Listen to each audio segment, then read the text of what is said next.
Most of those who have spoken here before me have commended the lawgiver who added this oration to our other funeral customs. It seemed to them a worthy thing that such an honor should be given at their burial to the dead who have fallen on the field of battle. But I should have preferred that, when men's deeds have been brave, they should be honored in deed only, and with such an honor as this public funeral, which you are now witnessing. Then the reputation of many would not have been imperiled on the eloquence or want of eloquence of one, and their virtues believed or not as he spoke well or ill. For it is difficult to say neither too little nor too much, and even moderation is apt not to give the impression of truthfulness. The friend of the dead who knows the facts is likely to think that the words of the speaker fall short of his knowledge and of his wishes. Another who is not so well informed, when he hears of anything which surpasses his own powers, will be envious and will suspect exaggeration. Mankind are tolerant of the praises of others, so long as each hearer thinks that he can do as well or nearly as well himself. But when the speaker rises above him, jealousy is aroused and he begins to be incredulous. However, since our ancestors have set the seal of their approval upon the practice, I must obey, and to the utmost of my power shall endeavor to satisfy the wishes and beliefs of all who hear me. I will speak first of our ancestors, for it is right and seemly that now, when we are lamenting the dead, a tribute should be paid to their memory. There has never been a time when they did not inhabit this land, which by their valor they will have handed down from generation to generation, and we have received from them a free state. But if they were worthy of praise, still more were our fathers who added to their inheritance, and after many a struggle transmitted to us their sons this great empire. And we ourselves assembled here today, who are still most of us in the vigor of life, have carried the work of improvement further, and have richly endowed our city with all things, so that she is sufficient for herself both in peace and war. Of the military exploits by which our various possessions were acquired, or of the energy with which we or our fathers drove back the tide of war, Hellenic or barbarian, I will not speak, for the tale would be long and is familiar to you. But before I praise the dead, I should like to point out by what principles of action we rose tilde to power, and under what institutions and through what manner of life our empire became great. For I conceive that such thoughts are not unsuited to the occasion, and that this numerous assembly of citizens and strangers may profitably listen to them. Our form of government does not enter into rivalry with the institutions of others. Our government does not copy our neighbors, but is an example to them. It is true that we are called a democracy, for the administration is in the hands of the many and not of the few. But while there exists equal justice to all and alike in their private disputes, the claim of excellence is also recognized, and when a citizen is in any way distinguished, he is preferred to the public service, not as a matter of privilege, but as the reward of merit. Neither is poverty an obstacle, but a man may benefit his country whatever the obscurity of his condition. There is no exclusiveness in our public life, and in our private business we are not suspicious of one another, nor angry with our neighbor if he does what he likes. We do not put on sour looks at him which, though harmless, are not pleasant. While we are thus unconstrained in our private business, a spirit of reverence pervades our public acts. We are prevented from doing wrong by respect for the authorities and for the laws, having a particular regard to those which are ordained for the protection of the injured, as well as those unwritten laws which bring upon the transgressor of them the reprobation of the general sentiment. And we have not forgotten to provide for our weary spirits many relaxations from toil. We have regular games and sacrifices throughout the year. Our homes are beautiful and elegant, and the delight which we daily feel in all these things helps to banish sorrow. Because of the greatness of our city, the fruits of the whole earth flow in upon us, so that we enjoy the goods of other countries as freely as our own. If then we prefer to meet danger with a light heart, but without laborious training, and with a courage which is gained by habit and not enforced by law, are we not greatly the better for it? Since we do not anticipate the pain, although when the hour comes, we can be as brave as those who never allow themselves to rest, Thus our city is equally admirable in peace and in war. For we are lovers of the beautiful in our tastes, and our strength lies in our opinion, not in deliberation and discussion, but that knowledge which is gained by discussion preparatory to action. For we have a peculiar power of thinking before we act, and of acting too, whereas other men are courageous from ignorance, but hesitate upon reflection. And they are surely to be esteemed the bravest spirits, who, having the clearest sense both of the pains and pleasures of life, do not on that account shrink from danger. In doing good, again, we are unlike others. We make our friends by conferring, not by receiving favors.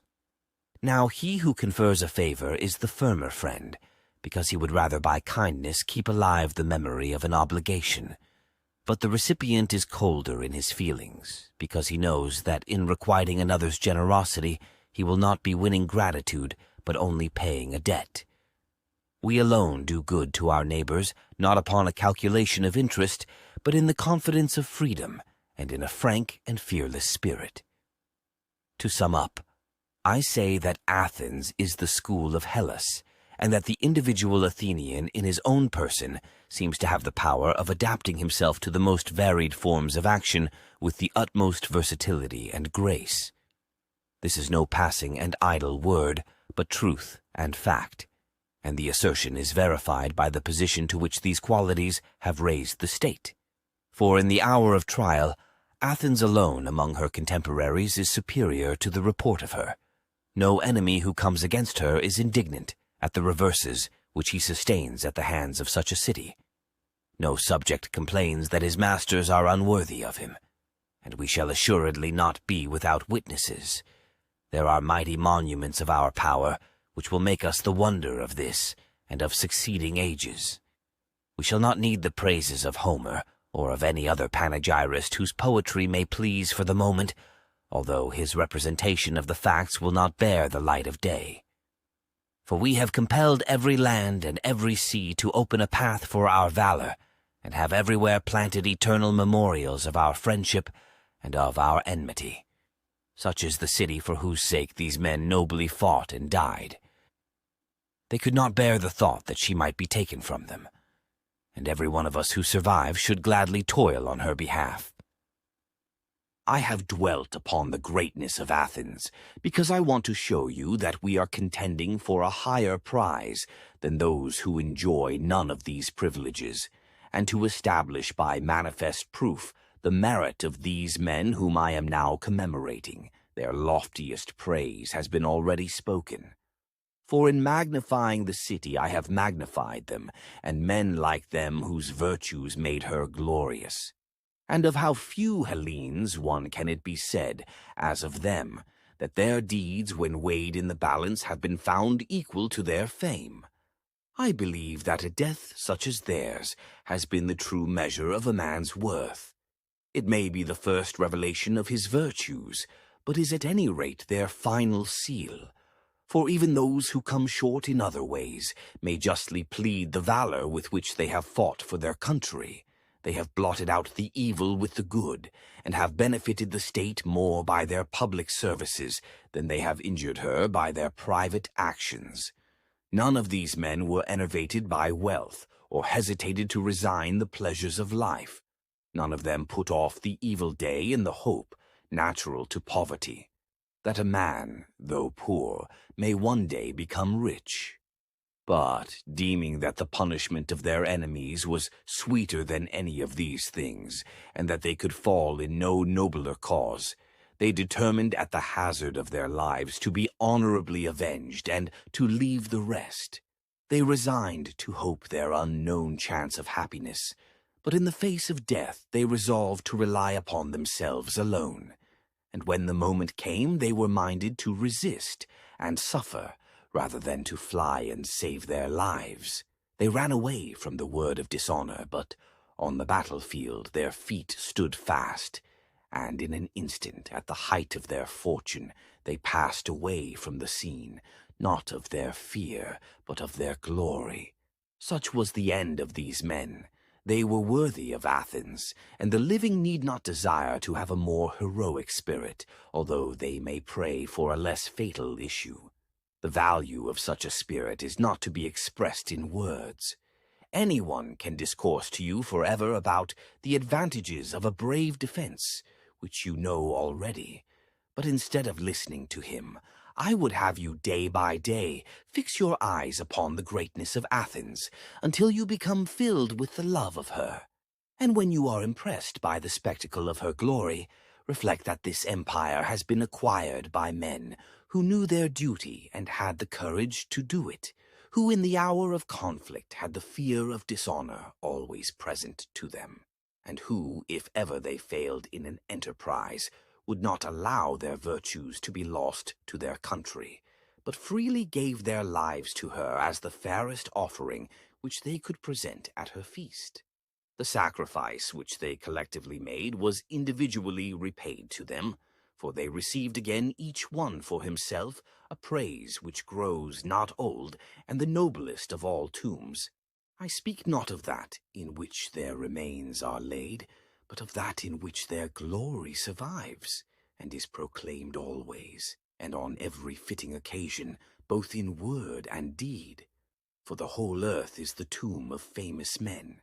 Not only are they commemorated by columns and inscriptions in their own country, but in foreign lands there dwells also an unwritten memorial of them, graven not on stone but in the hearts of men.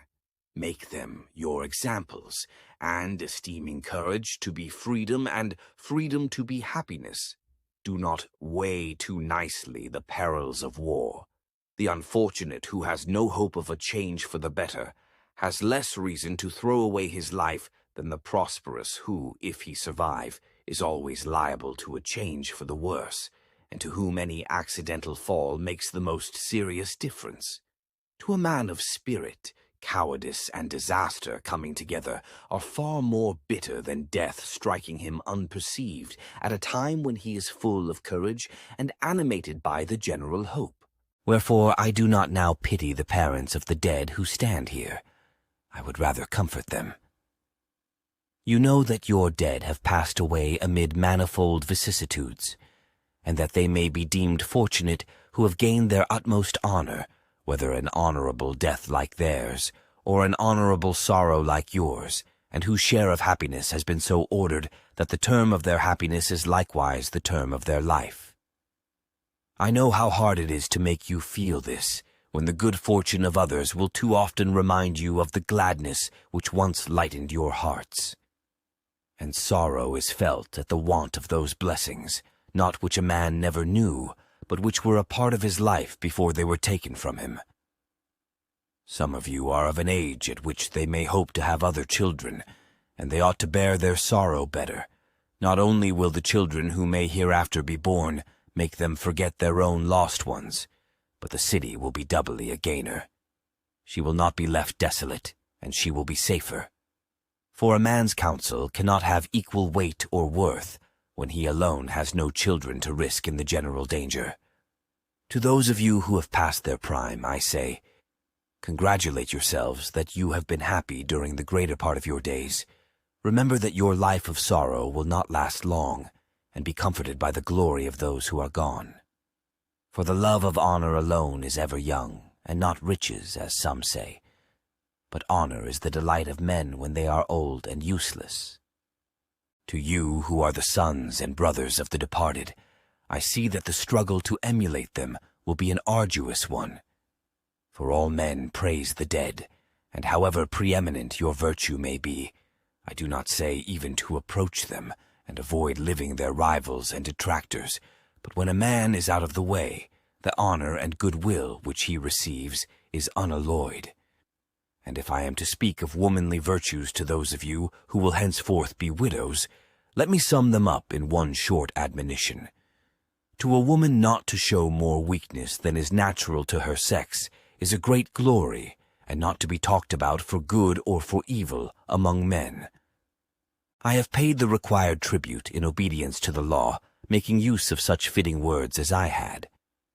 The tribute of deeds has been paid in part, for the dead have them in deeds, and it remains only that their children should be maintained at the public charge until they are grown up. This is the solid prize with which, as with a garland, Athens crowns her sons living and dead after a struggle like theirs. For where the rewards of virtue are greatest, there the noblest citizens are enlisted in the service of the state. And now, when you have duly lamented, everyone his own dead, you may depart.